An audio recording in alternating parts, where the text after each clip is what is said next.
Good evening, everybody. It is 6 p.m. Sunday, May 3rd, and Scott Raba here, coming to you with another Facebook Live. It's our weekly recap edition, and hope everybody's doing well. Has had a good week and a rested weekend. It was 2 beautiful days in the 70s, and I hope you took advantage of that and got out to enjoy the weather a little bit, despite the pandemic that's going on. Please, when you get days like this, hop outside, get some fresh air, walk around, and enjoy it. So let's hop in real quick to our rundown for the recap. And this week gave a couple of shout outs. One to George and Eleni Glikis of GPN Title. Great business, great title company, great people. They do a phenomenal job taking care of their clients, and they are certainly open for business. They are considered essential, and whether you like it or not, the real estate industry is still going.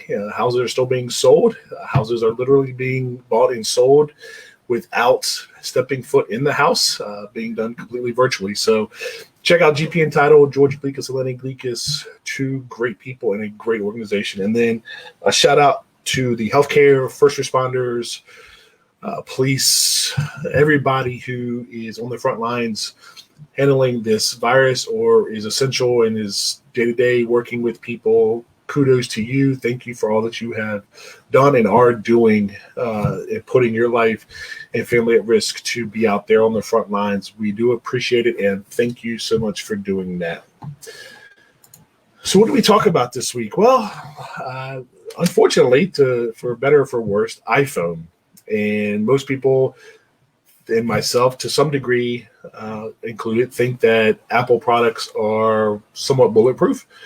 And I've shared before that that's not the case, that there is malware and viruses being written for the Apple product line. And in fact, the Apple product line, specifically the MacBooks, have seen significant increases in malware over the last couple of years, and that's only going to increase. But this past week, there were some specific ones that started out with a viral text string that included, initially came out that it needed an ND flag and Cindy characters. It later came out that you did not necessarily need the Italian flag, but the Cindy characters could cause your iPhone to crash, which was not good. It apparently said that you could restart your phone and it would be fine. There currently is not a fix for it. They're expecting the fix to come out in the next update, which, by the way, the most current version of iOS is 13.4.1. 0.5 is expected to potentially have a fix for that text string. But make sure you're updating your iPhone currently to 13.4.1. Along that same lines, it came out that there was a flaw in the stock Apple Mail app that, if exploited, could allow hackers to gain control of your Apple device just by sending an email to an account that was configured in the Apple Mail app. And apparently this has been a bug that has been out there in the open for a while. It's specifically been exploited the past couple of years. And Apple, apparently it's 8 years old. Apple says that, there's no patch for this. They're expecting, again, probably 13.4.5 to have an update, or the update to patch that particular vulnerability. So keep on the lookout for updates to go to 0.5. If you don't have 0.1, make sure you get to it right now. Definitely important. Facebook Messenger Rooms. So in an attempt to enter the market and compete with the likes of Zoom, specifically Zoom, but certainly GoToMeeting, GoToWebinar, Cisco WebEx, just a plethora of video conferencing tools out there. Facebook introduced Messenger Rooms, which it's free. And it's a video chat feature that can allow up to 50 people into a room at any given time. And a couple articles I read about it, supposed to address the security concerns that Zoom has had. Although I will say this, if you or have not done it yet, Zoom has updated to version 5.0, which brings with it some other security features and updates. From what I've seen, is actually pretty cool. They've kind of changed things around, so definitely play with it. But update your Zoom. Go to zoom.us, get the download to the most current version. But Facebook Messenger, it's designed for 50 people, up to 50 people, no time limit, completely free. And you can start and share rooms on Facebook through your newsfeed, groups, and events. So, I mean, it's an alternative, just like anything else out there. Try it out. Maybe it's good for virtual happy hours or something more low key, just depending on how you want to use it. I've not tested it myself, so I can't give any personal feedback on it yet. But it is another entry into the virtual conferencing world that could be taken advantage of. Unfortunately, much to my dismay, I hate having to talk about antivirus vulnerabilities. It was found recently that there was a vulnerability in roughly 28 of today's most popular antivirus products that allowed for this, what they call symlink race vulnerability to be enacted. And it literally, just allows for elevation of privilege attacks. And for those of you that don't know what that means, basically when an attacker gets into your system, the first thing they look to do is pivot and elevate their privileges so that they can have greater access to your device, to a network, to whatever it may be. So fortunately, from what I had read, the products, this was not specific to a PC, it was Linux, Mac, Windows, all were vulnerable, but it appears that the majority of the vendors have since updated their products to patch this vulnerability. Apparently, there have been a few that have not. I had a link to that article that talked about it in the feed, in the comments from, I think it was Tuesday's Facebook Live. So go back, take a look at it. And this just goes back to what I said before. Just like you want to update your systems, you want to make sure that your antivirus product is updated, because not only is it updating what they call signature databases to make sure that it's catching the most recent or newest strains of malware and viruses out there, but it's also plugging any holes that the software itself may have in it. So make sure that you are updating your systems. If you're struggling with that, contact me. I can certainly help you out with that.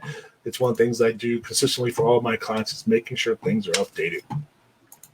Positive note, utility bills going up, probably electric, maybe gas if you use gas for cooking, because we're at home and we're using computers. We're doing this right here way more than we've ever done before. And it's at our house, not at a place of business. And so our electricity bills may be going up. We're cooking more at home. So if you have gas, that may be going up. And there have been some tech tools out there that have come out to, or not only have come out, but or have been there that could help with cutting that electricity cost or offsetting it. First, I talked about using LEDs or smart LEDs. LEDs are a much more energy efficient bulb to use in your house, way more efficient than incandescent, and definitely more efficient than CFLs or compact fluorescent lights. So the prices on those have come way down in recent years. So definitely, if you don't have even just LEDs, check them out, see about getting some to install them. And then there's, of course, with the Internet of Things and smart hubs and Alexa and Siri and all the other ones that you can use for smart devices. There is the smart LEDs that you can turn them on and off or set them on timers, whatever it may be. So look into those smart thermostats, programmable smart thermostats. I personally have a Honeywell programmable thermostat that I can set for different times of the day to be at different temperatures. And there are more of the Nest that basically adjust to your patterns and adjust the temperature accordingly. So that's a good one. Water sensors, smart plug strips. And I talked about how for specifically for your TVs and your cable boxes, your computers, what a lot of people don't realize is that even when those devices are turned off, they're still sucking power. They're actually some of the biggest electricity hogs in your house. So just because you turn off your computer, turn off your TV, turn off your cable box, doesn't mean that it's not still drawing power. What I have done, and I can attest to seeing a huge difference in the electricity bill, is I plug those devices into a surge protector, and after I turn off the devices, I then turn off the surge protector. Makes a huge difference. It actually effectively shuts the power down, does no damage to your device. I've been doing it for years and not had any issues. And it would definitely offset the increased in usage for the devices at your house. So just something to think about. Also, for full-time remote workforce, and this, I had a couple articles that I had referenced where the future of remote work has now been heavily influenced by COVID-19 and the global pandemic. I think business as we know has been fundamentally changed moving forward, that the normal that we go to will be a new normal, where businesses will have seen how leveraging technology and a remote workforce allows people to work from home effectively and allows business to still be very prosperous and profitable. I've talked to numerous people who either are doing this themselves or know people. For instance, I talked to someone who knows of a JP Morgan firm up in Jersey who transitioned to remote workforce and is not going back after they get done with this. They're actually going to give up their lease on, I think it was a 10,000 square foot space. So, I mean, even real estate, I cover a real estate office, and we're seeing real estate transactions being done completely virtually. So business is going to change. And that means that along with it is that securing that remote workforce is only going to be amplified against common cybersecurity risk. And just so you know, this is not just Scott and my spot talking about it, but the Federal Trade Commission says coronavirus-related scams have cost Americans $13.4 million so far this year. That's just this year. We just hit April. Google blocks more than 100 million phishing emails every day, and about 18 million of them are coronavirus-related. I'll keep going.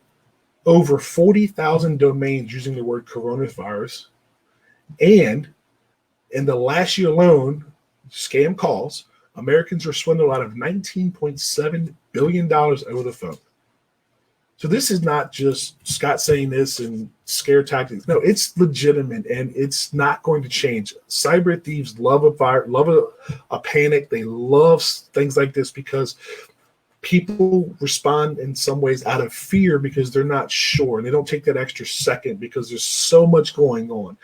And so be careful. And this is where securing that remote workforce is going to become paramount for business owners, so that things don't happen where a phishing email is open or a link is clicked on or inappropriately secured networks and devices are utilized, where businesses eventually could be hacked. And the reality of it is, this is before COVID-19.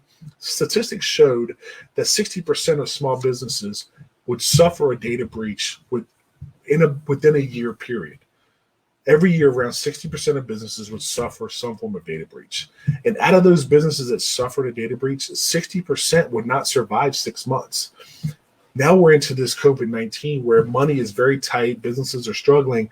Just imagine the numbers and the statistics for businesses that suffer a data breach. They have even less resources to draw on to withstand that. So that's where it's going to be very important for businesses to seek help, to potentially partner with outside or outsource their IT to managed service providers who can help protect them at a fraction of the cost from hiring in-house. But it's definitely something that as business as we know it is fundamentally been changed. So I appreciate everybody for watching. I want to call your attention. I will be doing a webinar on May 14th, and specifically I'm going to be talking about securing a remote workforce both during and coming out of COVID-19. I think it's an important topic. It's a topic that needs to be talked about. And I'm going to dive in talking about home security and antivirus and backups and the things, some of the very key details that I think are important for anybody to consider as a business owner and as an employee, both during COVID-19 as we continue to move through this, but also coming out of this, because things are going to be different. So webinar May 14th, it's a Thursday. I haven't set the time yet, but I will let you know as soon as I do that. And again, everybody, stay safe, get out, enjoy the beautiful weather as it's starting to warm up, but also make sure you social distance, wear your mask where appropriate. Don't take any chances. It's the virus is still there. And I appreciate everybody for watching. I hope everybody has a great finish to their weekend and a good start to the week. And I look forward to seeing you Tuesday, 6 p.m. for Facebook Live for the first one of the week. Have a great evening. Take care.